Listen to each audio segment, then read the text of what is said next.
try to continue with chapter 5 on opportunity, but we have to go back to this Constitution because this is the one that will be difficult for you. I mentioned last time the 12th Amendment. You need to just mention this.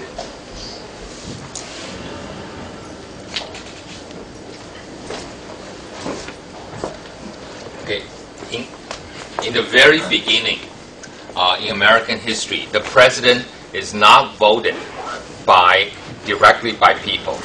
Even today, okay, the United States president is not really voted directly by people. You have what we call the popular vote, right?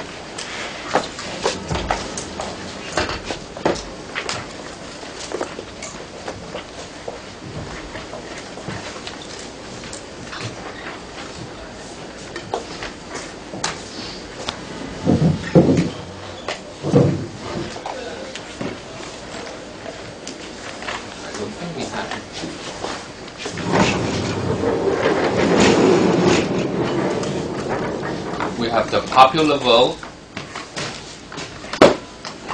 and then we have the electoral vote, electoral college vote.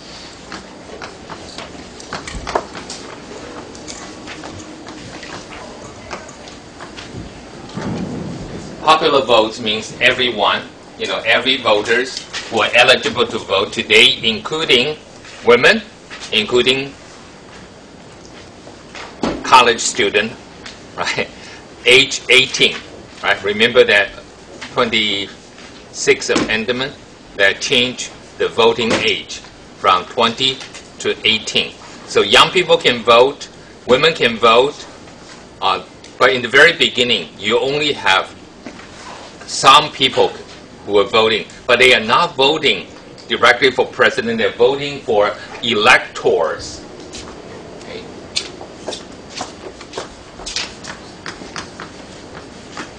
That's what we call them, the electors. Okay, electoral.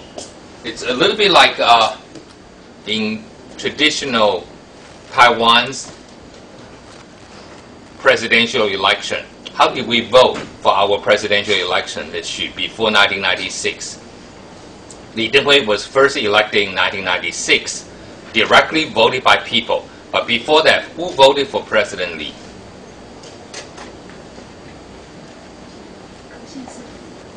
No.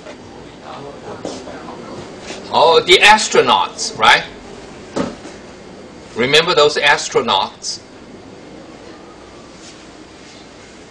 Do you know the astronauts of the National Assembly, 国民大会? The National Assembly, all those people who were elected way back in China in 1948. They continued to serve until the early 1990. So in 1990 election, hey, think of this.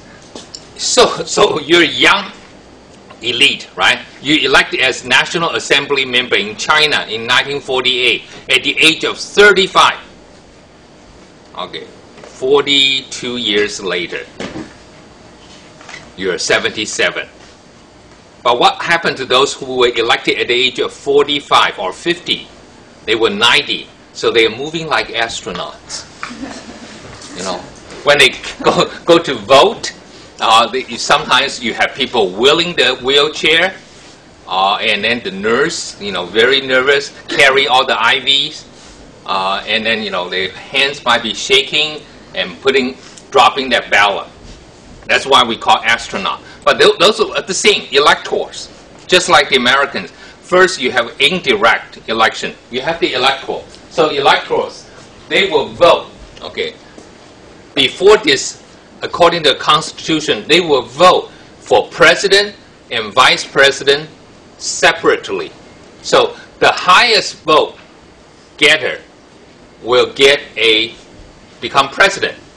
The second highest will be the vice president. So what happened? First of all, Jefferson and Adams. Okay.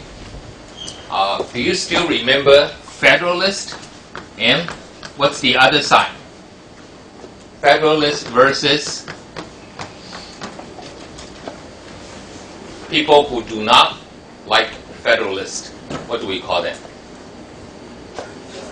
Anti-Federalist, right? And at this time,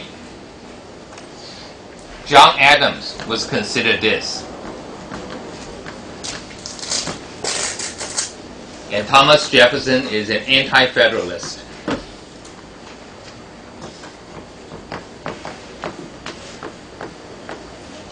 In the 1896 election, okay, Jefferson, as an anti-Federalist, ran against the vice president at the time, John Adams, and lost.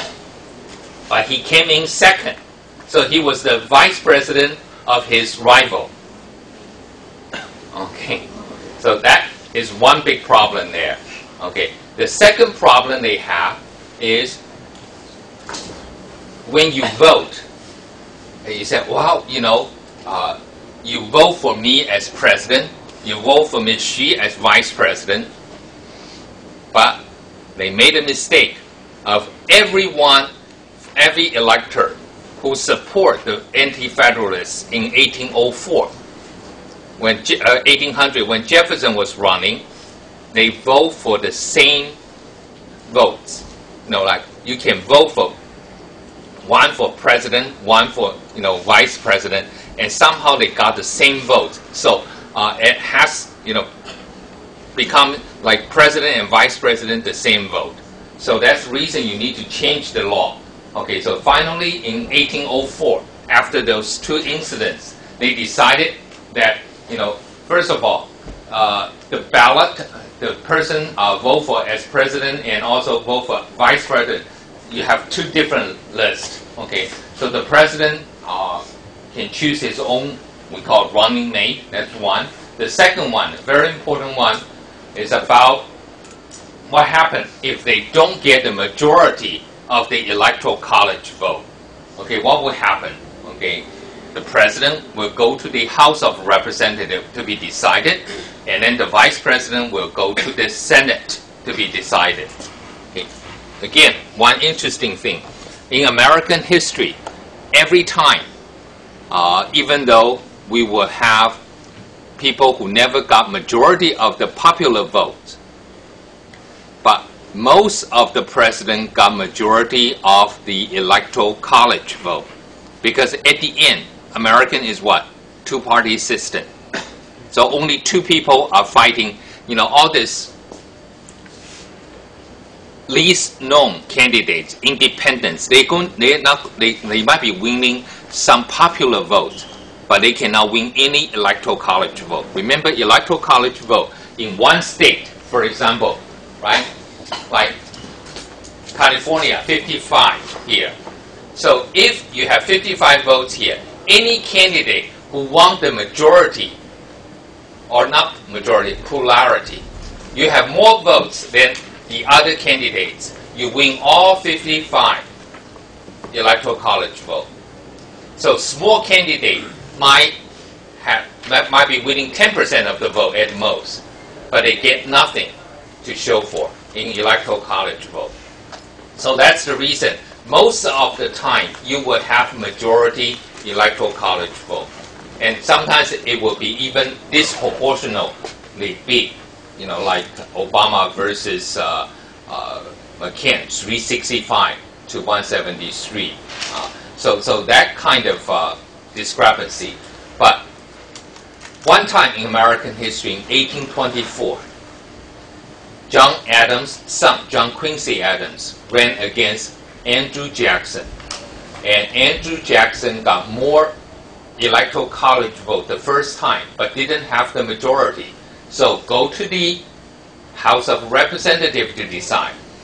And then the other candidate who got some votes, saying, if you name me as the Secretary of State, then my votes, those states who vote for me, I will shift them to you. So John Adams won the 1824 election with less popular votes, less electoral college vote, because it was decided according to the 1804 decided by the House of Representatives. Okay, House of Representatives, look at here, saying, choose, right, the president, only the top 3 candidates. And then also each state will have 1 vote. The whole delegation, whole state has 1 vote, not based on electoral. So that's how they voted. So far, okay, we only have 1 time, right? We only have 1 time that the president is elected by the House of Representatives. Most of the time, it will be by the electoral college vote will have majority. And the interesting part is the Senate will decide if the vice president didn't have the majority. Okay, they will vote for the vice president. Now, the Senate and the House may be controlled by different parties. America, theoretically today, can have a Republican president and a Democratic vice president. It is possible, okay, which is very remote chance. So there's still some problems here, but because it never happened, so nobody is changing the Constitution. Okay. Sometimes we know the problems are there, but nobody tried to do anything. Sometimes, in the Constitution, almost like those people foresee something might happen. Like last week, I mentioned about the vice president died, vacated his vice presidency, and the president feel lonely. Remember that word, lonely. Okay, when the president feel, come on. Vice president is supposed to be the advisor, close advisor of the president. I know there are some movies always try to create some kind of tension between president and vice president, because the president usually doesn't like the vice president very much. Why? Then why you pick the vice president as your running mate? Why? If you don't like him, why are you picking him? Because you can do everything yourself. Well, but hey, there are so many people. Why you pick someone you don't like? Like we all know, President Chen didn't like Vice President Lu, right? Why would he pick her? Maybe he or she has some background. Well, there are many people having background. Why get someone we call, like in marriage, right? When you divorce, there's always a nice word. What do we call that? Not violence, not domestic violence. There's some, nice divorce word. It's called incompatibility. We cannot get along. Incompatibility, right? So why would president pick someone you are not compatible with you? Will you marry someone who is not compatible? You said, well, she has great education, she has a nice job, but you don't get along. But she is good. I need someone to help, but we really don't have anything to say to each other. Will you marry someone like that? No. Right? So then why will you pick someone that is considered to be incompatible?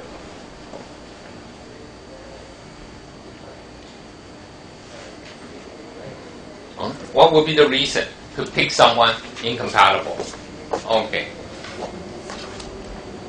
Yang Daifeng. Yeah. Why? Some reasons about the image. Okay, so if Professor Yan is flat-faced, I needed someone like Lin Zhiling, okay, to be the running mate, right? That's the image.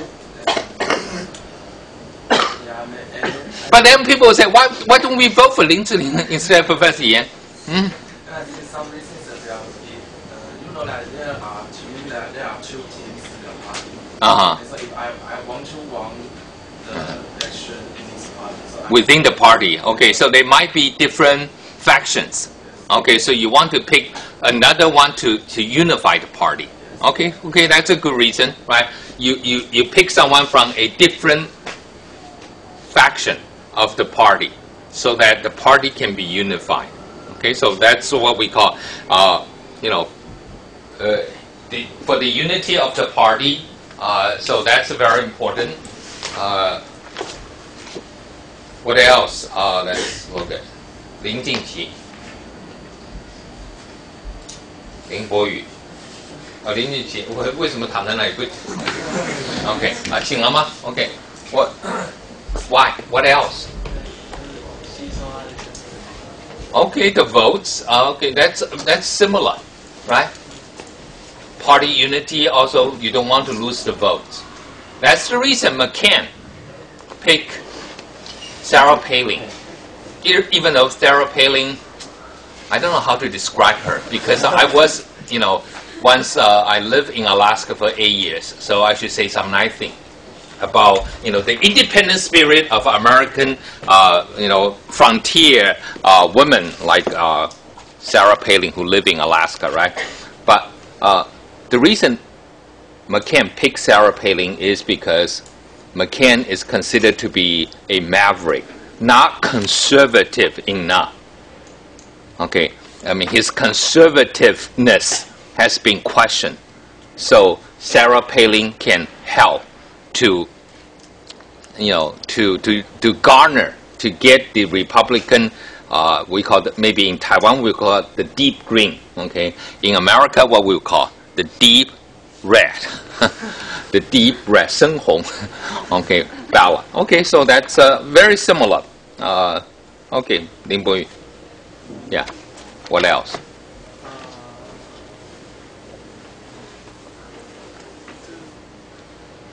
To disgrace the power of the vice president to be. Yeah, but to displace. Disgrace. To lessen the power. Okay, to lessen the power of the vice president by picking the vice president. Yeah. I mean, okay. So just so that the vice president will not be, will be in the government, so that cannot make a noise against the president. Right? Maybe not voice, but affair. Do some decision. Okay, so the vice president, if you like a little bit like Hillary Clinton, if you don't invite her into the government, then she can, as a senator, she might be an opponent to the president. Oh, that's what we really call sleeping with the enemy, huh? Okay, so that's a good idea. Yeah, but if the vice president is too strong, don't you think the vice president will try to plot, like poison the president? Then he or she can be the president, right? Now some people said Kennedy was murdered by Lyndon Johnson. Lyndon Johnson, such an ambitious, politician. I mean, he despised Kennedy, right? Kennedy just had the great look, right? Lyndon Johnson knew everything. So why would I, more experienced, serve under someone who is not as experienced, right? Okay, so that's another one. Wu Zihe. Yeah, what would be another reason?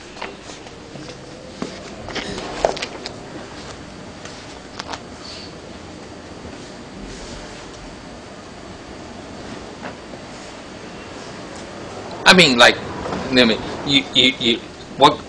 you pick a vice president.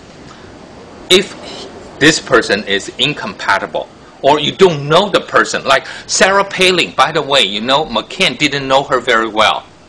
Only had one interview with her. And people, saying, you don't have to, I don't know why. He won the Republican primary for several months. And then, was rushed to make that final decision. It's like you have,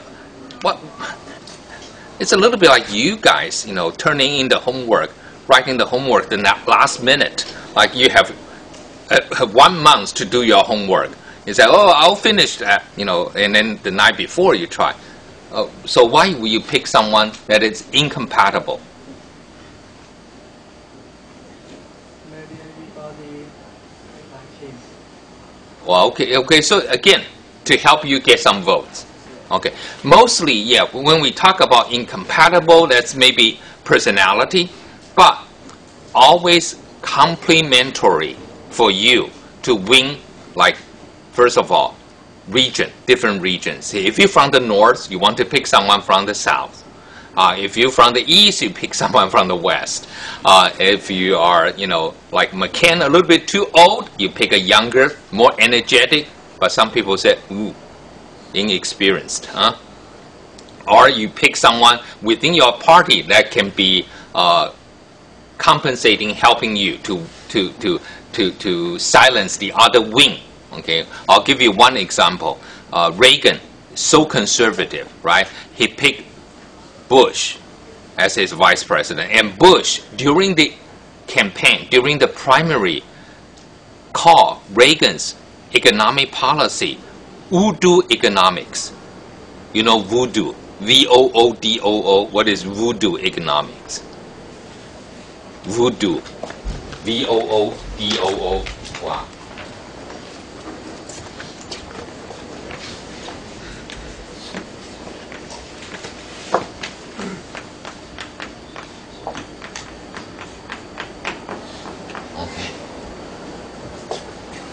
But Reagan is a nice guy. Even you call my economic policy voodoo economics. But if I need your votes, I, need your support. He invited George Bush to be his vice presidential candidate. Okay, that's pretty generous for Reagan, and he won easily. So vice president can be a balance for the region. Can be a balance of the different experiences. Like Obama, people said he didn't have we call executive experience. So what do we mean by executive? 河马龙、郑洁之。Yeah, what do you mean by executive experience? Chief Executive Officer, CEO. What is executive?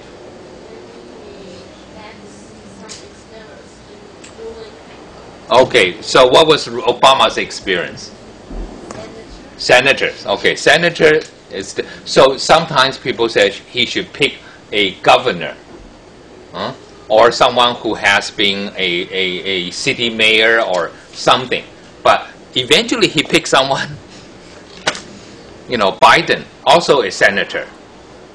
People said your background are so strange. It's almost like very similar, but at least he didn't pick another black as his vice presidential candidate. I don't think he will win. If he pick another black, right? So he picked a experience, more experience, at least this one. And people who worry about Obama being young, he picked someone who is over 65, 66 years old almost. So more experience. Okay? So the experience also can be complementary as well. Bush, as a governor, right? He picked someone like Cheney, Uncle, Cheney, Dick Cheney, the very good look of the bear. He was a congressman. He had experience, especially as defense minister, secretary of defense. So he has expertise on foreign policy. And what was Bush experience? Anyone know what was Bush experience? Wang Boyu. George Bush, the one who just stepped down.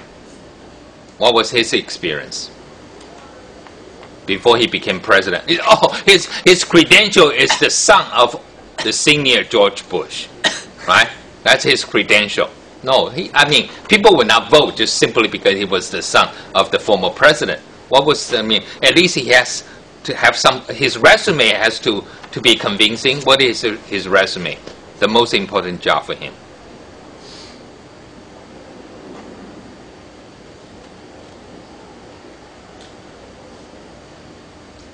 Make a guess. Most of the American presidents, they have only 3 experience are the most, right?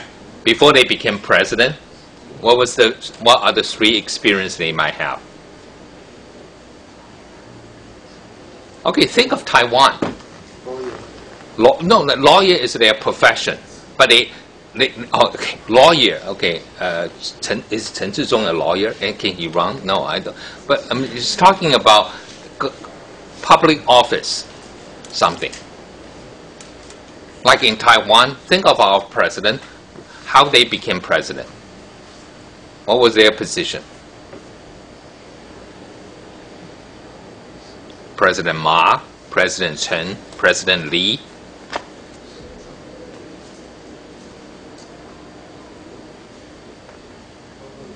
Governor. Okay, so governor is very important. Ronald Reagan was governor of California. Carter was governor of Georgia. Clinton was governor of Arkansas.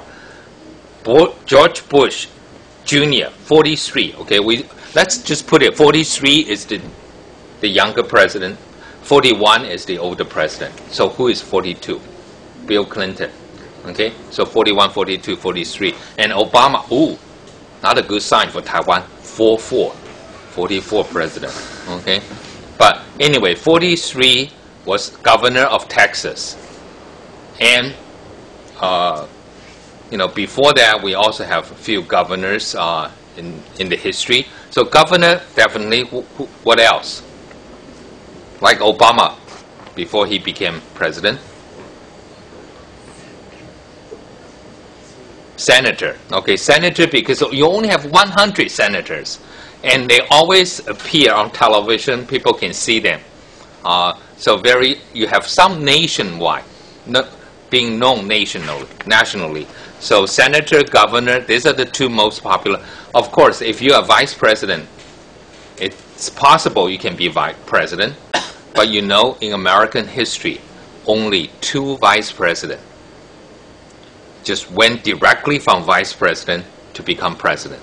I'm not talking succeeding. Like after serving as vice president, they won an election of their own, okay, and became president. One is in the 1836. The last one was our former vice president of Reagan, Bush Senior. Okay, so only 2, okay, in American history. Because vice president, people say, what did he do as vice president? Huh? Think of this, all the vice president almost like being forced to the president, saying you need him to win the ticket. You need to get a good ticket, a balanced ticket to win. So yeah, okay, I'll accept, right? And then you don't get along with the person, what do? You send him to funerals, right? Oh, some people die. Okay, vice president, representing the president to the funeral, right? You send the vice president to visit the disaster areas. You send the vice president maybe to some inauguration of some dictators. Huh? More important one, you will see them yourself, right? Or you ask the vice president to receive some questionable leaders from other country. The president don't want to be seen, for example, with let's say a questionable leader from Thailand. Okay, so the vice president, you go to visit. So that's the difference. So vice president were not very. They don't have a lot of jobs. One time they described the vice presidential job is like mostly indoor and no heavy lifting. Okay, 不需要扛重的东西，大部分都是在室内。Okay. So not a very good job description. I mean, they don't tell you what the vice president should do, but at least you want to name the vice president, so that the vice president is tied with you. You don't have to have a separate, like Jefferson was the vice president of John Adams. And then think of this: incumbent president running against incumbent vice president in 1800. I'm sorry, in 1800, right? That's how do people vote, especially the cabinets. So this is the 12th amendment you should know. And then we want to move to the chapters on opportunities. And I think we need to ask the question about, first of all, the role of government in the economy. America is a capitalist economy. Capitalist economy is different from socialist economy, right? The biggest difference is what? 詹登明有在吗？刘应成 Yeah.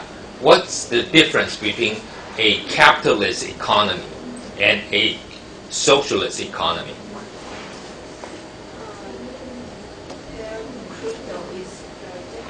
Yeah, how different? Capitalism says people's property and their opportunity they have to strive for those things. Okay, that's true. But socialist economy, people do not thrive. Their property has to be shared. Yeah, okay, some of the properties are shared. Okay, I don't think all the properties are shared, but you do have, I would say, limited property. Okay, but that's. But what about the government role in the economy? In terms of socialists and capitalists, what's the difference? 资本主义相信市场。 Okay, so the capitalist economy believe in market. We call market economy. And socialists, what do we call? Non-market economy. That's always nice, okay? Non-market economy. 政府会管控。 What do we call that? Some people they call planned economy. Okay?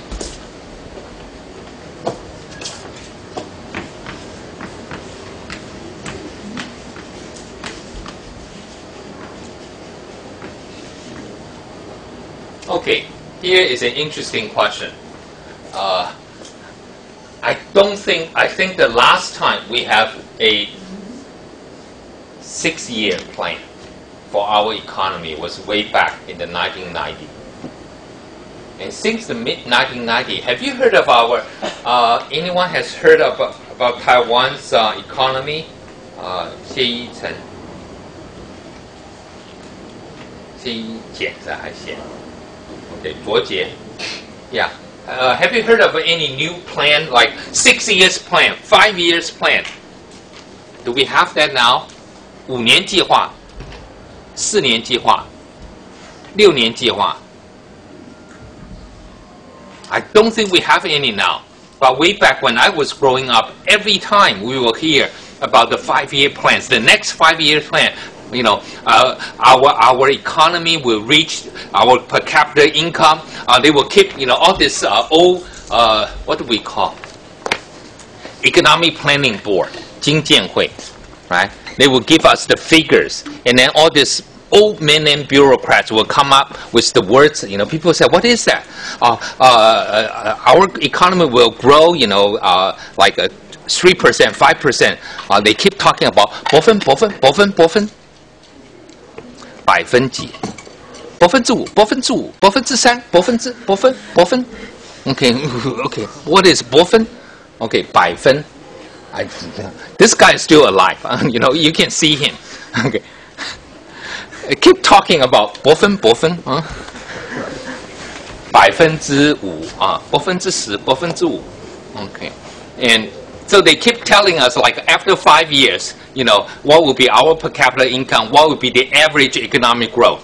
So Taiwan was a planned economy before. No, because we don't want to say we are planned economy, then we are like socialists. So we said we are mixed economy. You know, we have government planning plus market forces. Okay? Socialist economy, look at all this Stalin, Soviet Union, or China. They have a lot of 5-year plan, the next 10-year plan. Japan, even in the early 50s, they have plan. But you never heard of this economic plan of the United States. There were a lot of economic plan also in South Korea as well. So Asian countries gradually moving into pure more market economy than before. But America never had plan, 6 years plan, 5-year plan. They don't have that. How much investment will be given to certain area. That's government intervention in the economy. So we want to ask these 3 roads here. Even because the United States is not a planned economy, so they don't have plan. But the government does at least these 3 things, according to Obama in his book. So the first one is about building infrastructure. The government should do. Han Yiming, yeah. Can you give me 2 examples of infrastructure? What is an infrastructure? Do you know the word? Okay, I'll give you a hint. It's called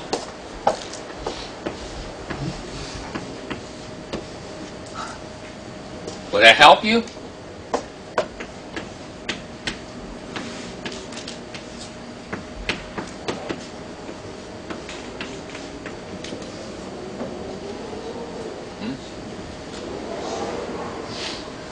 Okay, give you a hint here. 1344是发音啊，第1声、第3声、第4声、第4声。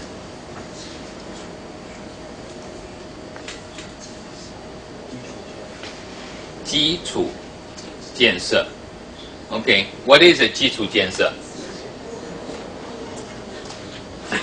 Give me an example.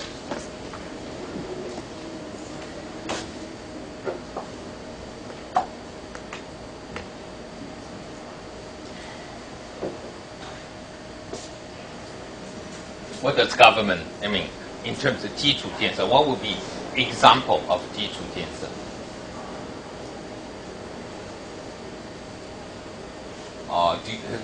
Did you study the Jiang Jingguo 10 major construction? Okay, can you name 1? Okay, highway is 1. What else is a 基础建设?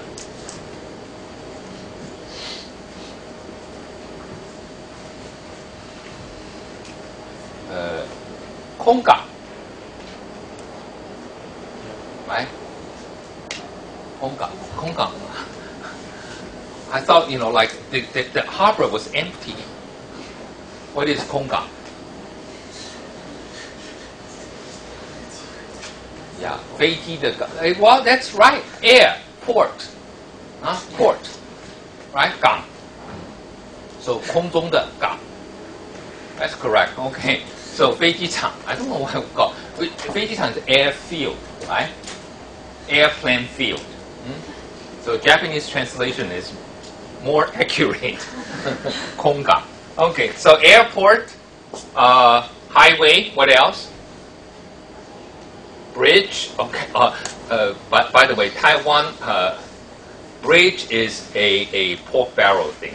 They keep breaking down and then more creating more jobs. Okay. I love Taiwan's, but okay, yeah. Government do that, okay? Bridge, highway, airport, what else? How about, give me something more modern, come on. We have high-speed rail, right? Government help, at least, helping. What else? How about MRT? Right? Metro Rapid Transit, okay? Or, subway. Anything else? We used to have telephone line, but interestingly now, all the telephone pole, telephone line, but now it's all wireless, it's all cellular phone. So I don't think government is helping a lot, because nobody want all those station there. But what else? Power plant. Right? Tsinghua University, you should have all those, the power plant, including the nuclear power plant, right? the water one, the coal one. So you have all kinds of power plant. Now in America, in the 19th century, there are two major government infrastructure building. What are those two in America in the 19th century? One is, when I was serving as a high school textbook advisor, I will check all the textbooks on American history to see whether they cover this part, the Chinese contribution. What did Chinese contribute to America in the 19th century? Oh, we sent a lot of people in the laundry, huh? Doing the laundry, that's the infrastructure? No. What are the Chinese doing?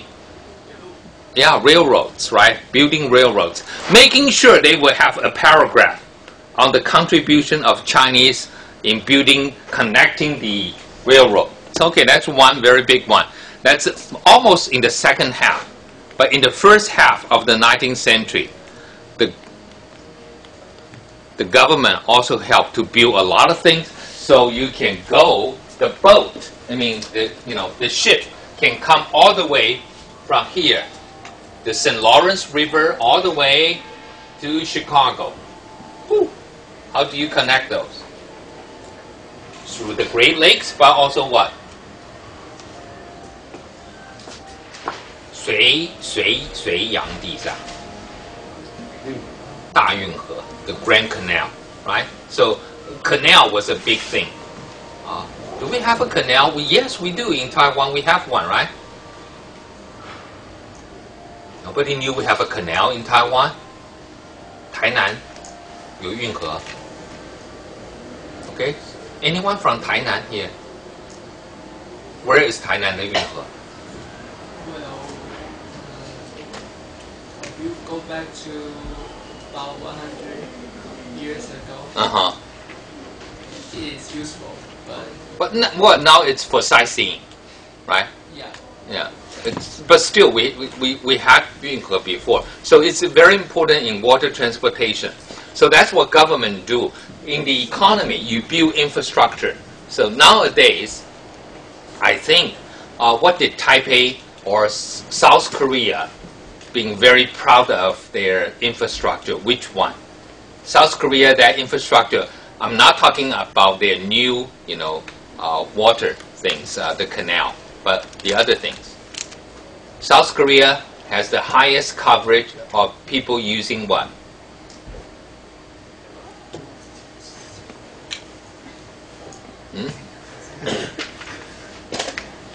The wireless internet, right? The government in Taipei also did a lot. So wherever you go, you can have access of wireless internet. So that's also infrastructure today. So you can still do infrastructure. And, okay, the government, by building infrastructure, will help to what? Okay, what does that help your economy? Having infrastructure. Let's try. Li Han-ni. Yeah. What does government help? What do those infrastructure help you? Okay, create jobs. Okay, but that's good. But okay, I can also create jobs by government saying, yeah, we can build those things. That help to create jobs. But what kind of jobs? I mean, workers, of course. Like all those workers who work on the bridge always broke. But in addition to that, what kind of job do they create? For example, Taipei, not Taipei, I'm sorry, Taoyuan Airport now is expanding, getting better. So what does it tell you, their infrastructure? How would that create jobs? Okay, more people will travel to Taiwan because you have the capacity, right? So it's important for you to have that kind of infrastructure, or the highway, when the road is going well, you can attract people, not just the tourists, but industry is more willing to invest in Taiwan because the transportation is no problem. So remember, infrastructure does create some jobs, infrastructure building, but more importantly is attracting investment, attracting business to continue to invest in the country, so create more jobs that way. So it's important, even though in America government is supposed not to be in the economy. It's bad. Obama has been called what? A socialist, because he's trying to deal with the healthcare. American believe, healthcare, let the market decide. Ms. Liu already mentioned, people just love, Zhen mentioned, people just love the market forces to decide everything, including the healthcare. So they don't want Obama, they accuse Obama being a socialist because he wants to use the government to intervene. Infrastructure is good. Second one is regulating the market. Okay. Again, market has its own life. Why are you doing it? For example, right now, some people said Taiwan's real estate market is, not reachable to ordinary citizens. Okay, just too high. The price has been, the value has been inflated. So, people said the government should come in to tell the people to cool down. But let me ask you, if Xie Yundang, Peng Guanrong, yeah, but what happened? If people cannot afford, if like Hsinchu, right? If it's $200,000 per ping, then people will go to Zhubei to buy. Market will, people will say, wait a second, this is Hsinchu. I don't want to pay $200,000 for one ping. 一瓶20万. Hsinchu, I think, is still lower than 20万, right? And you say, this is not Taipei. Why should I pay 200,000? So there is a market forces. People will go to buy, or people will decide not to buy and wait. And then those people who say, $200,000, no buyer, I have to lower to maybe 180 or 175. So if that's the case, why would the government try to intervene?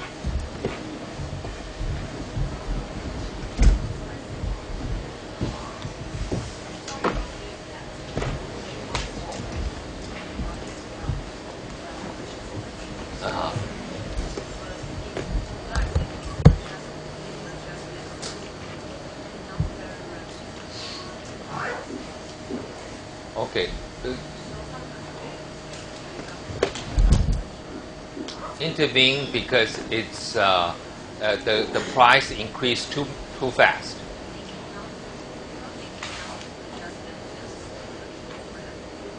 Okay, there is a word called equilibrium, right? Equilibrium. What does that mean? Equilibrium.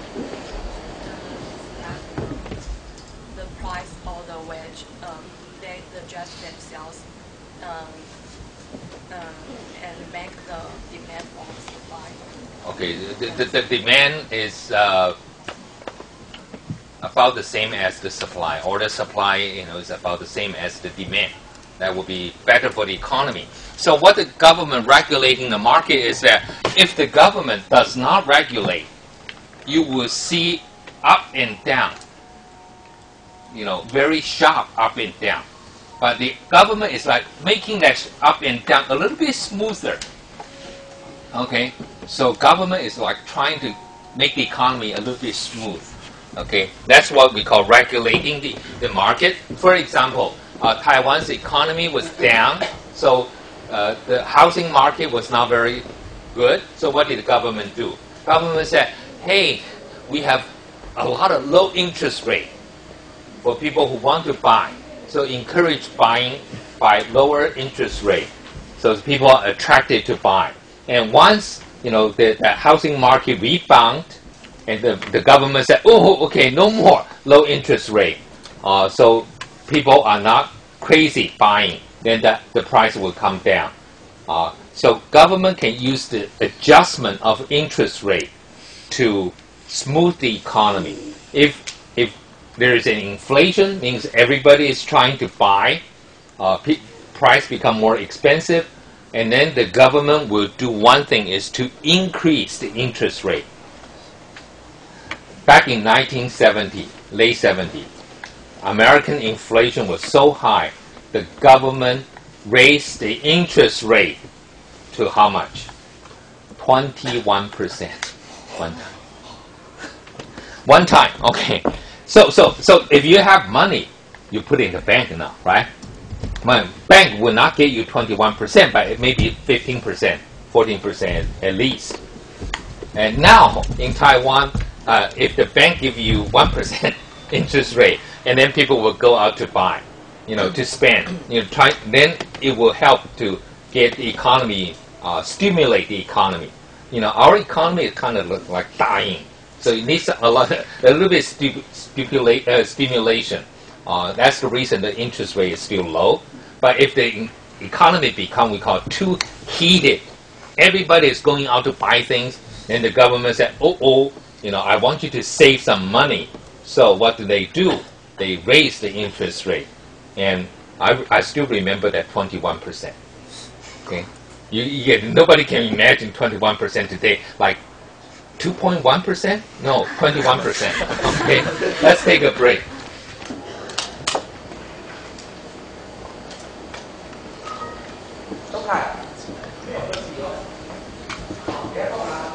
Okay, fluctuation. And government's job is to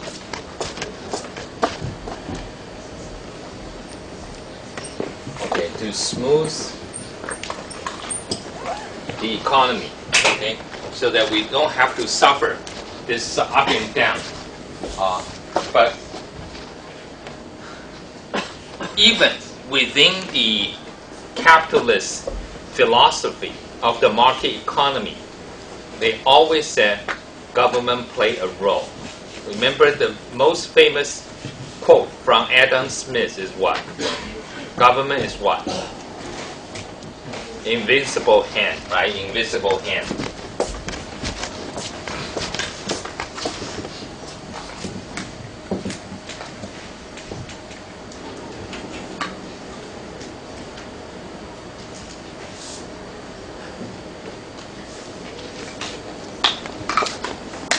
So regulating the market, one way is using, we call, monetary policy. Monetary policy, almost like controlling the supply of money, interest rate, those will be helping people to spend money to different direction. Again, if the interest rate is high, most people will save money. If the interest is low, people will spend money, invest. Okay? So that's one. The other one is using we call budgetary policy. You're spending the budget on certain, government can spend more. When Taiwan suffered the oil crisis of 1973,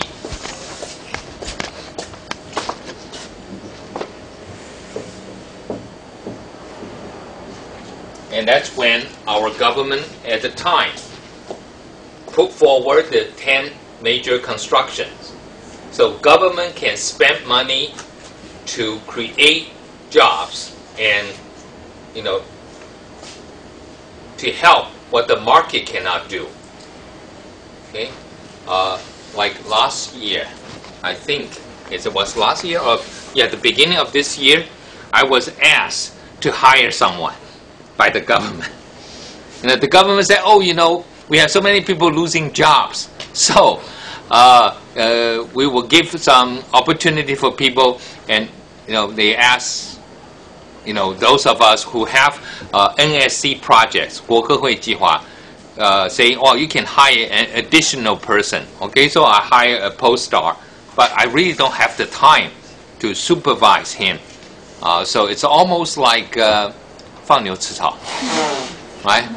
But you know, the only thing I was able to do is helping him to get 2 papers presented in the conference, and also trying to have his dissertation getting published. We don't know whether it's going to get published or not. At least it's being sent to be reviewed. But those are, you know, when the government can help to somehow smooth the economy. Because if you have up and down, a lot of people will suffer. Okay, the third role is arbitrating, at least in the book, between management and labor. Okay, and this is a big problem in America. Right? Should the government intervene? Like, what happens if you have a strike? The labor union, the union decide to have a strike, and the management won't back down. And then the end result might be the union members will lose their jobs, and the management decided, okay, we are going to close the plant, and both will suffer. So the government doesn't want to see that, because unemployment is a big problem, right? So government will try to intervene and help to be a mediator. We call arbitrating sometimes. So that's at least in the text we learn about that. And this is where I think Obama, in the book, begin to talk about job. Okay, so I want to ask you questions about job. I believe we discussed this a little bit, but I will ask more. Wang Boquan, Chen Yiping. Yeah, what does job mean in the United States? If you read the chapters about the Maytag workers, what does a job mean? You know, today a job means, in Taiwan, means few things to do, a lot of money, and close to home, right? 钱多事少离家近. Okay, but what does a job mean in the U.S.? In addition to just a work, but what else?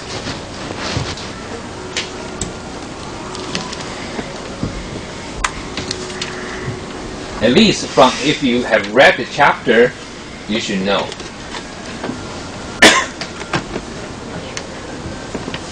What does a job offer us in Taiwan? For example, you know, you go to, if you work in a university as an assistant, right? You say, oh, my job, oh, I have to fill out some forms. The job also means you have to pay tax. But what else do you get? Benefits. Okay, some kind of benefits, right? If you work for example, public as a civil servant, as a public school university professor, maybe after retire, you get monthly retirement benefits. You work for other companies, they still have to pay some benefits, you know, at the end for your retirement. What else? Related to benefits.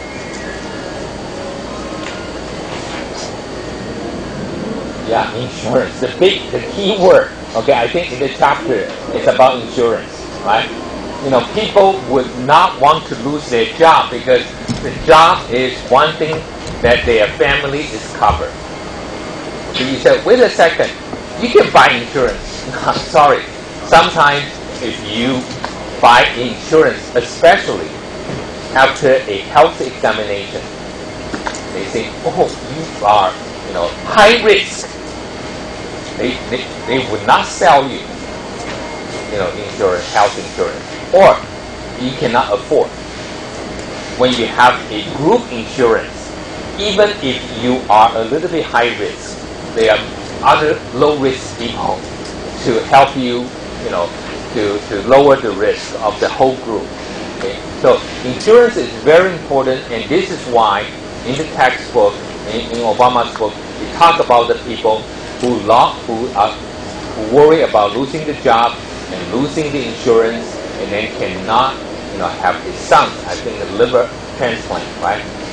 肝脏移植, which is impossible. So, job comes with insurance, with the also it means your kids might be able to play some baseball game now. Okay, I'm not talking about gambling, but I'm talking about playing baseball. If you got beamed, you understand what got beamed. I was told that Chase Utley, anybody know this guy? Chase Utley? He got beamed the most time. Not beamed, he got hit by a pitch. I think he has more than 30 this season.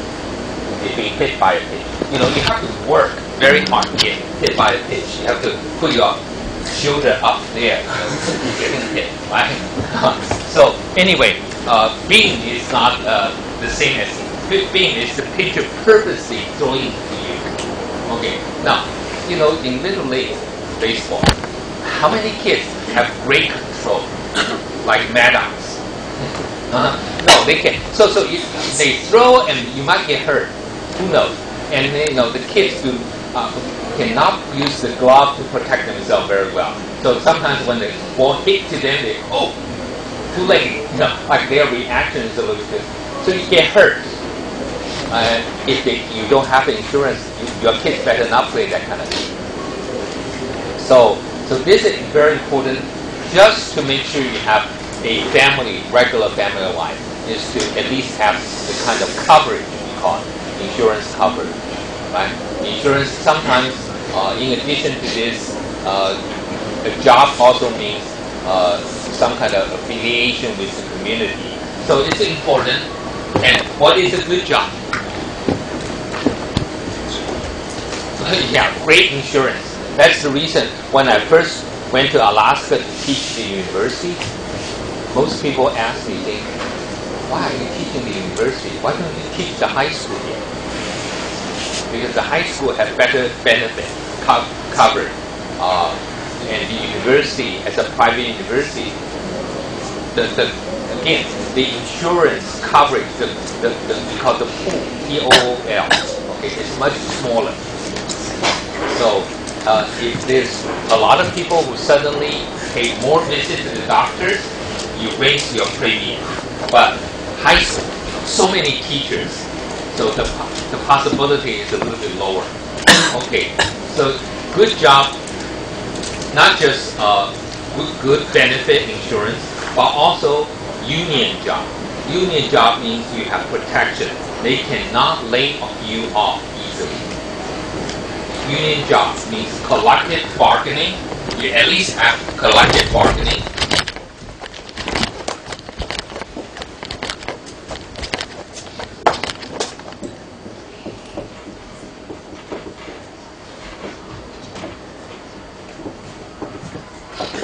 Means you can negotiate with your management. Okay, Tsinghua, I'm not sure. Do you have that? I remember we tried in Zhengzhi University to help the janitors to get some kind of collective bargaining, so they can do something. 0.1. What else will, in your definition, is a good job? Great insurance, union job, what else? Don't give me that, lots of money, close to home, and, no heavy lifting. Stable job, okay? But stable job, also you want that job cannot be easily replaced. So a skilled job will be more important. You have that skill. Otherwise, nowadays, I think this is the big problem in America, right? If it's not skilled job, easily can be replaced by others. And in America, for example, right now, they are shipping jobs overseas. Right? Manufactured jobs move overseas to Mexico, to China, to India, and even service job have been shipped overseas. So for example, right now you have any service problem, you call like a bank or computer services, you make the 800 phone call, free, toll free, we call, just free phone call. Like what we have here, 0800, right? Okay, they have 1-800, we have 0800. Okay, so the same. You call and actually the one pick up the phone is from India. But they have learned to shed their Indian accent. They have to learn how to speak like they will call, oh, this call is from Great Britain. Good morning, you, sir. How are you? What's the problem? Okay, so they begin to speak the British style, and then the American phone, oh, this coming from California, they begin to speak the American accent. So that means those jobs can be easily replaced. And think of all this. The American company, we said, good job. If they hire you, they have to pay you insurance and benefit. They subcontract the job to India. They don't have to worry about insurance. So job can be easily replaced. It's not a good job. Okay, good job means, it's not easily replaced skill job. Okay, so that's very important. The same thing in Taiwan right now, right? People say if you call bank for service, what do you get? Maybe someone, you can hear it's a mainland accent. It's a Fujian people helping you. Okay? They shipped the job to Fujian already. Especially with the phone right now, much cheaper. If they connect with the Skype, no, they don't pay anything, right? What else? I had the experience, right? One time I called in New York. I want to get a new driver license. So I called and, the guy explained to me and then, what kind of documents I need. I walked, that day was a snowing day, 7 degrees Fahrenheit. Okay, which about what, 10, 15 minus of Celsius. I walked for about 20 minutes and to we call the driver license, they call Department DMV, Department of Motor Vehicle, to get a license, and then found out I was short of one document. I said, this is what, the guy in the telephone told me, all I need. They said, who do that? I said, so and so. They said, well, we don't answer the phone. I said, who answered the phone? So, in the prison, they use the prison labor to answer the phone. Okay, so at least they're using someone still in the U.S. But what happened? They jobs they ship to overseas, to India, to China.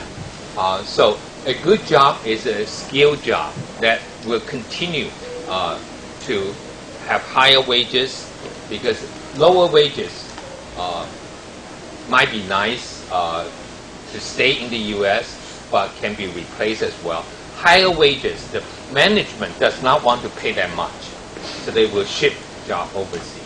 So in America, there is a big problem in terms of losing good jobs overseas, like Maytag in the textbook, talking about this Maytag, making the appliance. And minimum wage, okay? America helped, at least helping the workers to say, you cannot exploit the workers. You have to provide them a basic wages, minimum wage, so they can get by. I think the past few days we heard about something about our baseball player. She also have a minimum wage, maybe of $150,000 a month. 你们觉得15万可以吗？可以啊，15万勉强吧。会不会再去读啊？Minimum wage, okay. But in Taiwan, okay, what's the minimum wage? Wang Sun, what's the minimum wage in Taiwan? Monthly, what is it? Or hourly? Hourly right now is what? $90? 85? 80? 80. Okay, let's try 80 times $40 a week. 40 hours a week. 3,200. Right? Times 4 weeks. Right? What is it? 120. Okay, 8. Right? So what is it? About 12,800. Maybe a little bit more. So about 1,300. You know, because you have, you know, not just 4 weeks. You may have 1 or 2 days more. So in reality, our monthly minimum wage, I think it's more than that. It's 15,000. 15,000多块. Okay, close to 16. Okay, that's the minimum wage in Taiwan. Okay. Now, my question for you is, if you gain minimum wage in Taiwan, do you think you'll be able to survive by yourself?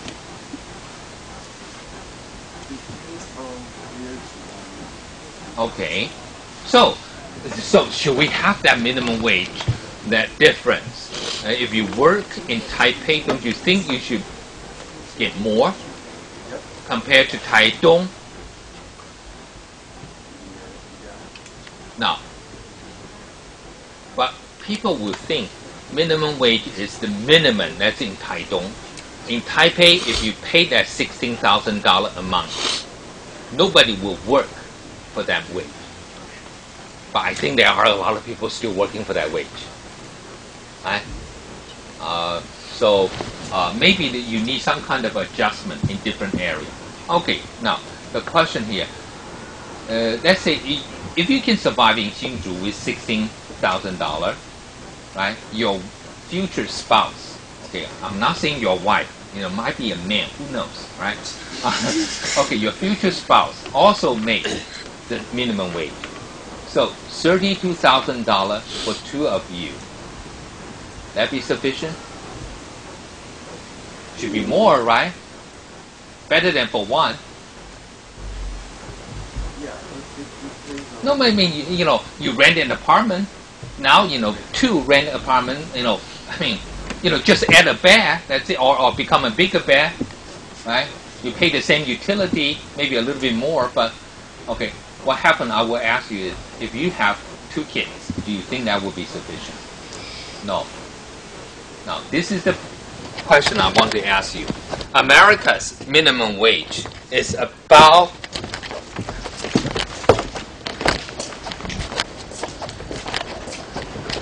the same as Taiwan, okay? Let's say it's about, I think it's about 14 US dollar, 14,000 US dollar per year, okay? So let's say for 2 person, okay, will be 28. It's close to what? 80 something. $850,000 Taiwanese a year. 80多万嘛，年轻 with 2 kids. Interestingly, this was below the poverty line, according to America, for a family of 4. Okay, so then the question is, you said this is the minimum wage, but you also told us that both parents work for minimum wage and raise 2 kids with that kind of income. You are below the poverty line. Why is that minimum wage? Okay, so that's the reason Obama wants to raise it. But then I think the good answer from earlier is very important. If you have these wages, if you live in Mississippi, should be fine. If you live in Connecticut or New Jersey, you are in big trouble. In New York City, big trouble, right? So sometimes people say, well, New York should have, you know, if they pay minimum wage, they cannot hire people. But the America always have a big problem. Why? They will always have illegal aliens coming in, undocumented workers. from Latin America, they will tell you in the month of July, you have a copy. Do you know what is this?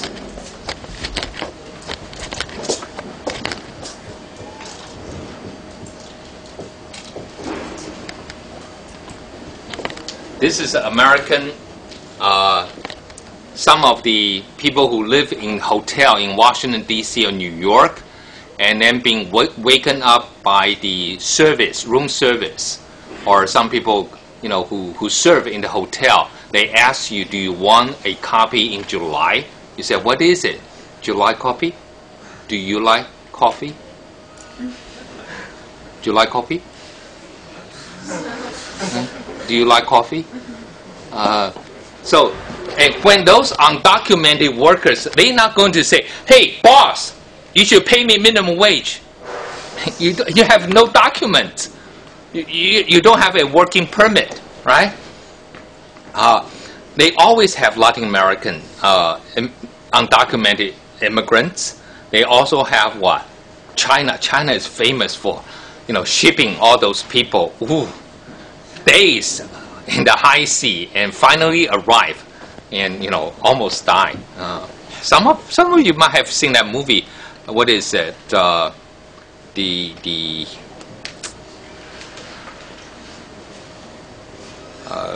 Mel Gibson's movie. What is that? You know, 3 or 4 of them. With what is the name? Suddenly. Yeah. What is it? The English title. Lethal Weapons 3, I think, has some undocumented workers from China, right? Hiding, you know, in the boat. So, and now you also have undocumented workers also from Africa, from Europe, Eastern Europe before. So when you have this, what do we call, unlimited supply of cheap labor, no one is interested in paying you more. Okay, so you will have all those people. I don't even know how they can pay back for their journey from China to the United States. They have to pay almost Taiwanese dollar, $1 million, to get you smuggled in the United States. And you will hope, you know, after you are in the U.S., you can work and pay back that money. Take a long time. It's almost like a servitude, we call 奴隶制度, okay, but buying. So when you have all this unlimited supply of labor, minimum wage is a big problem. They will continue to raise the minimum wage. In certain areas, might be good, but other area really you cannot afford. So some people say America should not have a national minimum wage, but a state by state, you know, depending on the living standard. It's a little bit like in Taiwan. I think most of you have read that some of our professors who live in Taitung get the same wage as the people who work in Taipei, right? 台东大学跟台大只差一个字 right? 那个房子坪数是 you pay $600,000 per 坪 for an old apartment in Taipei, right? 在台大附近温州街老房子60万一坪，在台东6万块买豪宅。But you get the same pay, right? Do you think we need to have a little bit of cost of living adjustments? So can minimum wage sustain a family? No, not in the United States. Well, can we sustain our family here? A family of 4, income about $32,000. 32000块够不够活？可以啦。Can we do it? Well, I think a little bit better than the U.S., especially if you're not in Taipei, right? But still, not very good. Okay. Why is America losing jobs to other countries? Okay. This is a good question. Union. People say, okay, you have this union, you keep having collective bargaining. The management said, well, we need to cut the cost. The wages is too high here. We can get the same wages in China. Maybe the productivity is a little bit low, but not, okay, let's say the wages 10 times more in the United States. Okay, do you think the American workers are 10 times more productive? Probably not. Okay, so what if you're 3 times more productive? Still cheaper to be produced in China. The same thing in Taiwan. Okay, you said we have our, like Obama said in his book, our workers really want to work hard. Chinese workers are lazy. Okay, American workers are, skilled, are well educated, and higher productivity, but you're not going to be 10 times more productive. In Taiwan, we think our workers are better than those in China, but our wages is at least 5 times more. So do you think we have 5 times more productive? We are 5 times more productive than Chinese workers. Unfortunately, one of my former assistants who work in China right now, he said, "Hey, Professor, I don't even know why they pay me this much. They can pay the local people and get about 1/3 of my salary and get the same kind of performance or output. But the only thing is because, hey, I'm from Taiwan, I can be trusted." He said, "I just happen to be from Taiwan, so okay. If a company has to hire someone from Taiwan, so that's the advantage. But if mainland workers decide to show some loyalty, can be trusted, you will be squeezed out the job market, right? So you understand the American higher wages. Also, there are other things. The unions, when they organized, they will make a lot of demand, maybe disrupting the production if they do have a strike. And other things in America, losing jobs because of environmental regulation. Okay, some of the company felt that they can save some money by going to especially right now, America has what? Higher than the average, or they already exceeding their quota for carbon emission. So they can ship some of the industry to countries which have not produced enough carbon. Right? Like countries like Venezuela maybe, or countries like Nicaragua, then they can ship the company there to produce enough carbon there, and then they're okay. So this is why American is losing the job. And from a Democrat, okay, Obama, Democrat cares more about jobs. Republican cares more about inflation. Okay, so what does that mean? Democrats care more about jobs, and Republicans care more about inflation. 和新疆, yeah. What does that mean? Why do Republicans care more about inflation?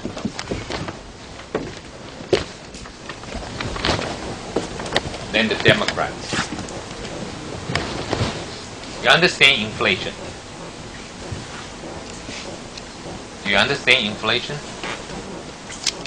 Like things keep going up, the price of things going up, 通货膨胀. Okay. First of all, what kind of economy do you have inflation?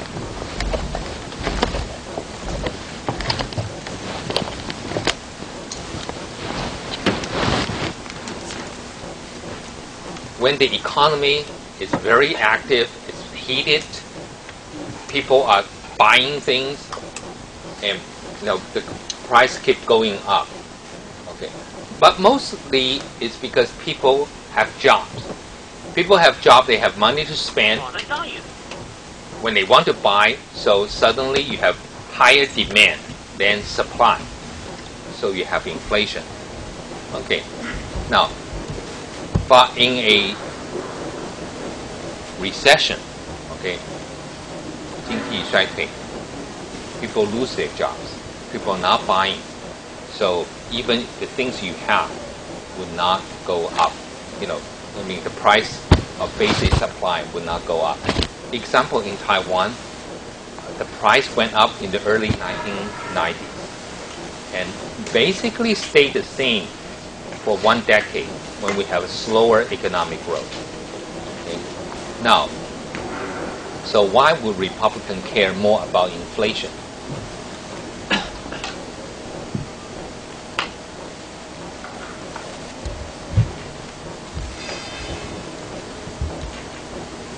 Democrats worry more about jobs, recession like right now.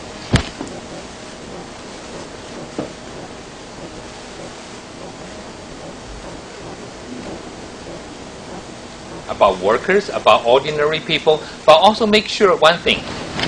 Ordinary workers in America, hey, they don't have a lot of things in value. Like they are making minimum wages, right?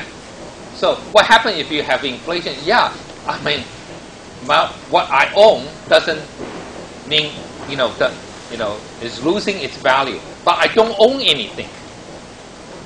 It's the middle class that worry about inflation the most. The limited things you have, if you cannot afford, to buy, and the inflation continue, your salary does not increase as fast, then you will have trouble.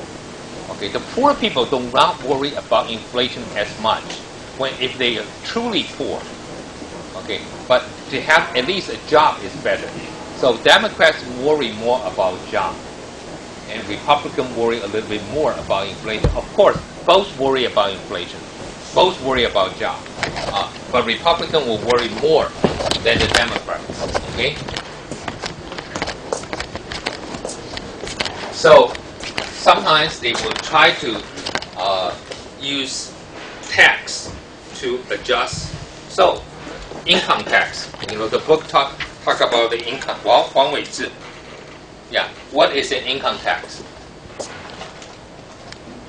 You earn money and you have to use some of that to government. Okay. So in Taiwan, for example, the income tax will be something like 7%. 13%, 21%, 30%, depending how much you earn, right? That's income tax. It's especially, I hate this in Taiwan. We are so efficient in terms of our computer connection. I mean, like, everything I earn can be traced. Gosh, can be taxed. Huh? Like, sometimes, when I fill out my tax form, maybe I didn't fill out something, but they said, print out, all the income you have. It's there. Okay, so I have to pay more tax. Okay, so that's income tax. That's easy. Most of the time, the income tax, everyone earn money, salary, you pay income tax. That's easy. The next one, Pan Yan. Yeah. What is capital gain tax?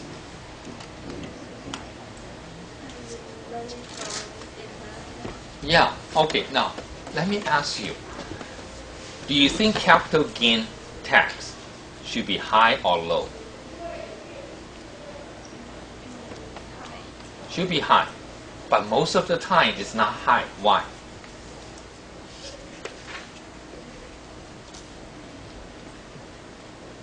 Okay, I think Obama mentioned Buffett, right? Buffett, very famous guy. So I pay less tax than my receptionist because most of my money I earn is from capital gain. So what is capital gain? From the capital means not from your fixed salary, but from your investment. Now, why investment tax is low now under the Republican?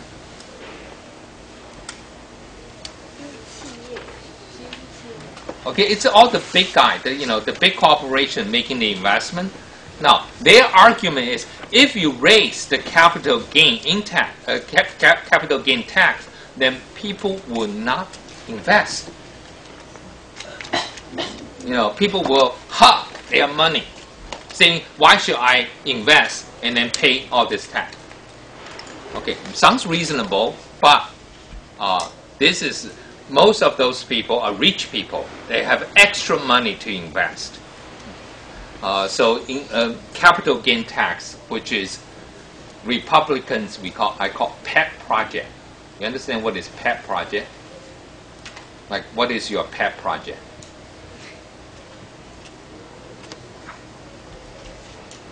You know, little things you feel so dear to you. You love it. Hmm? Yeah, you cherish. What will be a pet project? Okay, for example, my pet project, you know, sometimes maybe, you know, to build my dream den, okay? 我的书房, right? I want to, you know, make it very contemporary, but also very classic. Okay, so one time I remember when I lived in the U.S., we have 4 rooms in the lower level. My 2 kids, each one living 1 room. Then the other 2 rooms, one is an entertaining room or something. So I thought, hey, I need to convert. When my kids went to college and leave home and get married, I want to make my 4 rooms, you know, enter the room. This room is called Qing. This room is called Qi. This room is called Shu. And this room is called Hua. Oh. Right? So what is Qing? Today, all the classical music, right? You know, all the, you know, the stereo. That's my Qing room, right? Qi room, all the games, right? And Shu, of course, right? Books, right? Hua, oh, maybe I'll do some drawing. Who knows? I'm not talented at all. I have no talent. Not talented. I have no talent in drawing. But that might be just, you know, pretending to be one of room. So Qing Qi, I said I'm going to get some classical Chinese calligraphy outside my room. You know, Qing, you know, 草书. Right? That's my pet project. Okay. But Republican pet project is always try to lower the capital gain tax. So to help the rich get richer. Hmm? Next one, Lin Yiming. Yeah, what is estate tax? Real estate. Okay, real estate is a little bit different. Real estate is what? In English, sometimes we call it real estate. It's 房地产. But estate is a little bit different. Yeah, every house has the tax as well, right? We you know, property tax we call. But estate tax is not property tax. Property tax, every house you own, you pay property tax. What is estate tax? In Taiwan, it is Wang Yongqing. It is Cai Wanling. What is it? Estate tax. Yeah, someone died, you know, what, you know, left, you know, and according to the book, right, nowadays, right, how much you don't have to pay if the parents leave several $1 million to the kid, American dollar, million. If the Republican had its way, $7 million, the first $7 million, not taxed. Okay, think of this. $7 million, not taxed at all, and then you times almost 32 is what? So it's about 20 million Taiwanese dollar. If your parent left you $20 million, should not be taxed at all. What was Obama's objection to this? Zhang Sunjie. Yeah, why Obama said, you know, rich people left, you know, some of the estates, some of the, you know, things to their kids should be taxed. Why? Should be taxed more instead of less. Why?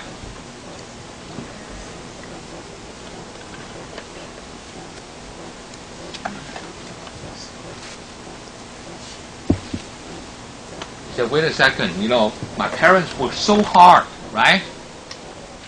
why all the hard work of his life and then pay 50% to government for tax.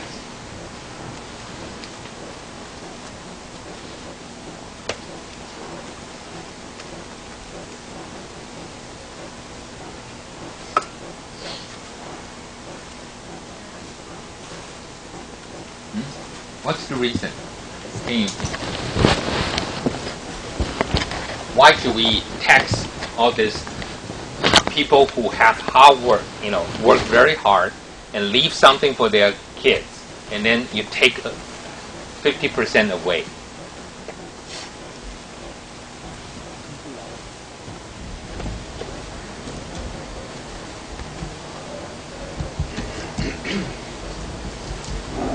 Okay, we call social mobility. Okay, at least allowing, otherwise all these people, they already, it's like a little bit like people who criticize George Bush early, right?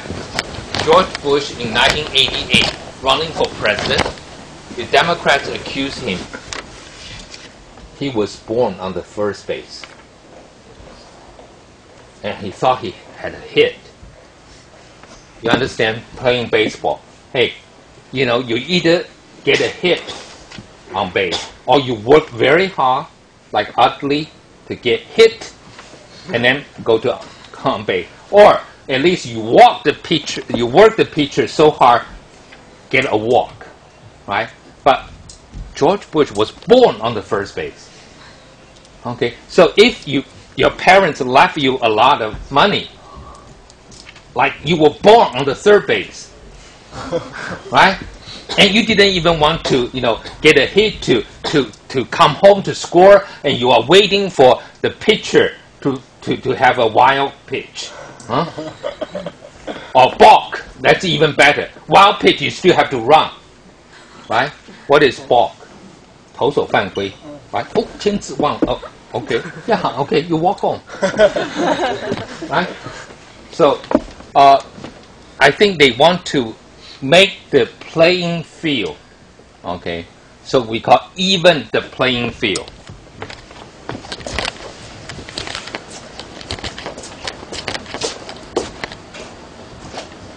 Otherwise, you will have aristocracy.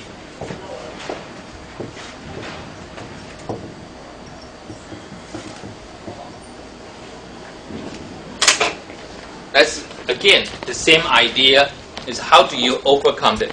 There are so many people who were born with a silver spoon, we call it. Born with a silver spoon in their mouth. 含着金汤匙. But the English is 银汤匙. So why do we translate? Because maybe 银 is going to get rusty and 金 would not, right? 是这样的吗？银会生锈吗？金不生锈嘛？你有听过有人擦金器吗？没有嘛？但是要常常擦银器嘛。还要有一种什么东西喷一喷去擦 ，OK？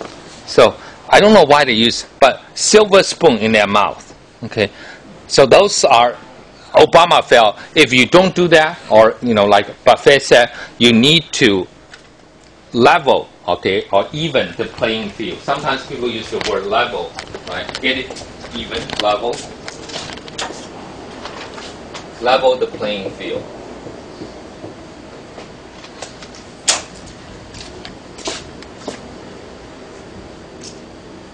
Yu Yisheng,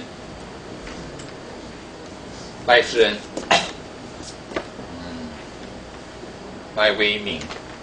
Okay, what is progressive tax?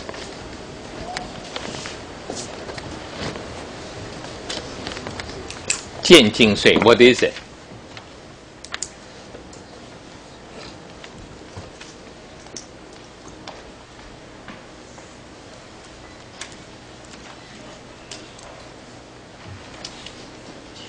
What do you mean by 渐进税?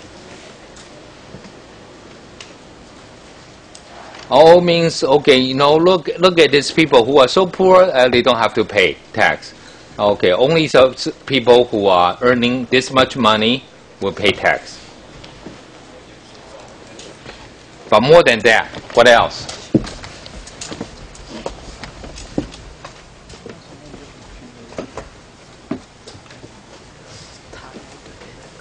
Progressive tax means what?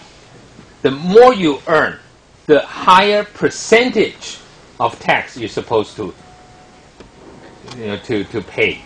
So, capital gain tax, that's a big problem because ordinary people do not have extra money to invest. Rich people have extra money to invest and they make more out of capital gain and they pay less tax, they pay limited tax. Whereas in the income tax, most people, the fixed salary people pay a lot, even though you have different rates. Like in Taiwan, I said 7, 13, 21, and 30%. Maybe you want to go back home and check with your parents to see what they pay for you. And you have to check, make sure, like if without you, maybe your parents are paying higher percentage of income tax. They should be very grateful of you. You can blackmail your parents. 说你看，要是没有我，你可以第一个，你不能减那个7万块钱一个人的然后呢，还有多一个可以报税的那个家庭 family of 4， 哇，还有我的 education， 你看，马上把你的 income， 本来是要21%， 现在变成13%。So should I get all those extra? So you need to be smart getting your parents. So that's a progressive tax. Flat tax is someone saying, we should get all the same rate for everything, which is not fair for the poor people, right? Poor people going out to buy things, the same tax. So Obama is trying to use the tax policy to somehow protecting or helping the poor, which is difficult. I think Obama talked about opportunity. He tried to level the playing field. He mentioned the importance of education. But America is a capitalist society. You cannot prevent the capitalist, the management, from moving jobs overseas. So more and more people are fighting for less and less jobs, which means the wage will not go up, right? Like the reason Taiwan, I think we can maintain some wages is because we have people keep moving out, right, to China to work. So, okay, we'll stop here and see you next week. We will have the midterm on the 16? 2 weeks from today. 16, yeah. I'll give you right away some review items, and you can send me information asking questions next week, okay? So 2 weeks. No, I'm sorry, not 16. 23rd or 24. 24. Sorry. 24, not 17. Okay, 24. 3 weeks from today to the midterm.